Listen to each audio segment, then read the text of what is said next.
Hey everyone, Sky here to discuss Fantastic Beasts: The Crimes of Grindelwald, starring Eddie Redmayne, Catherine Waterston, Dan Fogler, Johnny Depp, Kevin Guthrie, Carmen Ejogo, forgive me if I said that wrong, Zoe Kravitz, Callum Turner, Ezra Miller, and Jude Law, and directed by David Yates. Now, before I get into this review, I should say this now.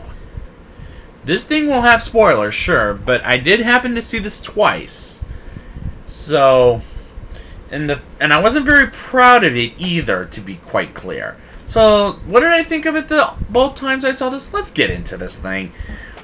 Gellert Grindelwald, returned by Johnny Depp, is being... And it's, just so you know, it's 1927 in New York that we're talking about. And the year is 1927.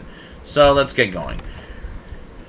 Grindelwald is being transferred to another prison in London and manages to escape thanks to a kid whose name I don't think it's Abernathy, but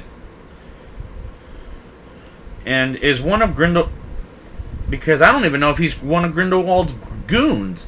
But the whole sequence was completely shoddy and choppy, and that felt very bizarre how Grindelwald escaped prison, to be quite clear. And this is the opening sequence. What is that? Newt Scamander, returned by Eddie Redmayne, visits the Ministry of Magic in England to explain the events of in America, and his brother Theseus, played by Callum Turner, greets him with Lita Lestrange, played by Zoe Kravitz, as their boyfriend/girlfriend. And was anybody thinking Bellatrix Lestrange, the Helena Bonham Carter character in Harry Potter, when it came to Lita?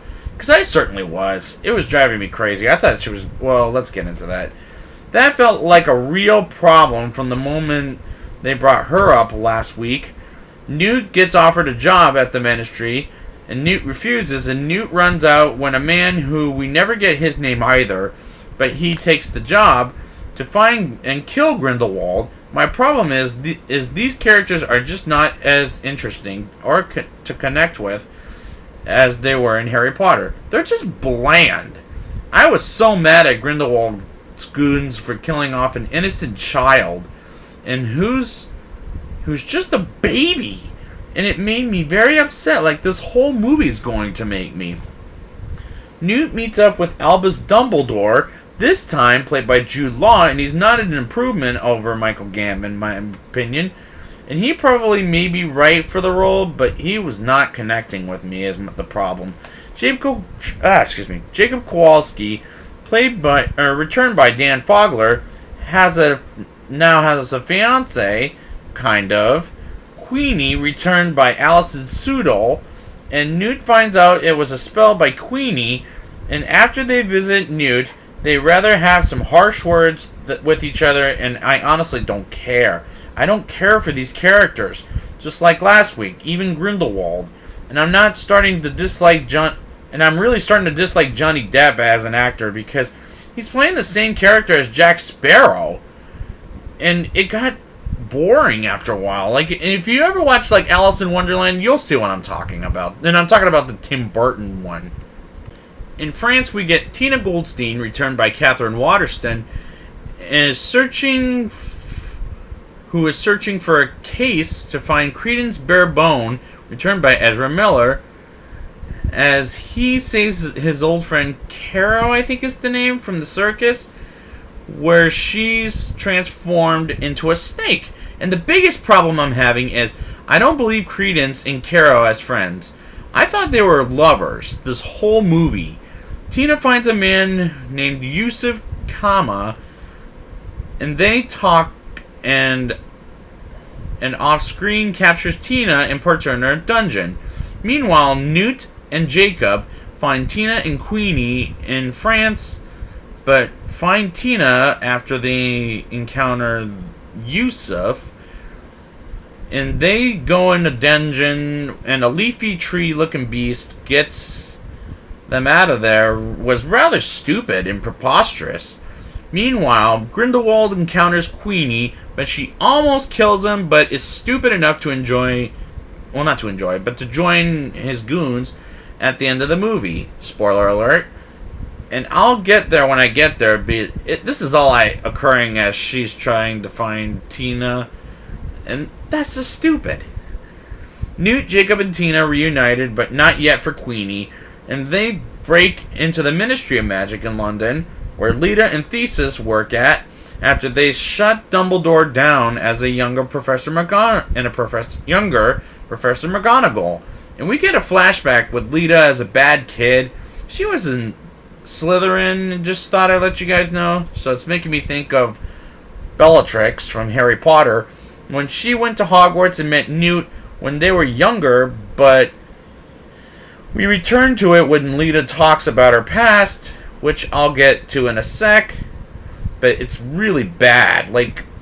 But back into the Ministry of Magic, I love how when Newt shocks Theseus, and Tina says he's got a temper, and Newt says, I've always wanted to do that. And they catch up with Lita and Theseus eventually. And this is how we find out what happened to Lita.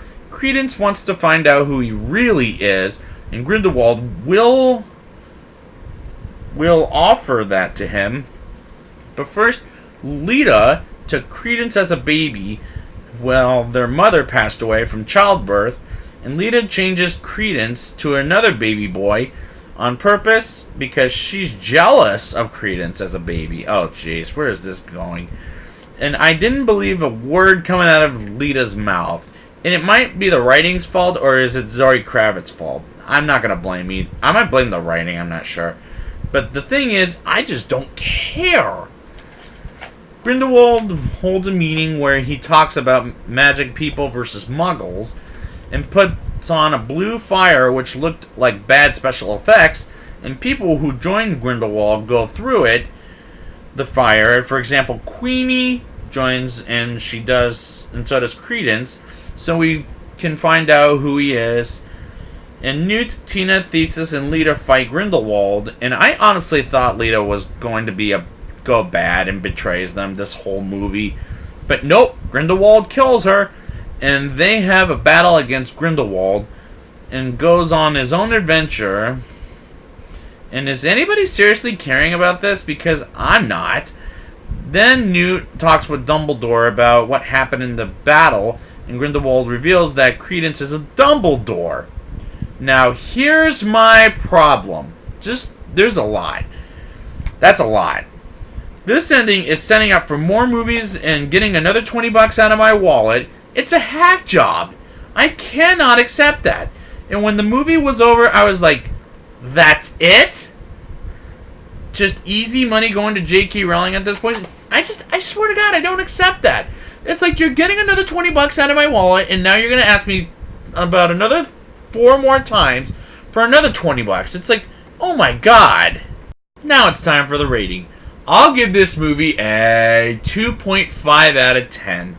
This movie is preposterously loud to a point that I just can't care. Like, what in the world is the point of seeing this movie except for maybe they're trying to be hacked by J.K. Rowling? I don't like these characters. It's a stupid script, and it has no plot whatsoever. And like I said before, it's a hack job. Oh my God. It's such a hack job. Please don't see this, just bottom line. So I'd like to thank you guys for joining me for this Harry Potter series. And until next time, turn the camera off.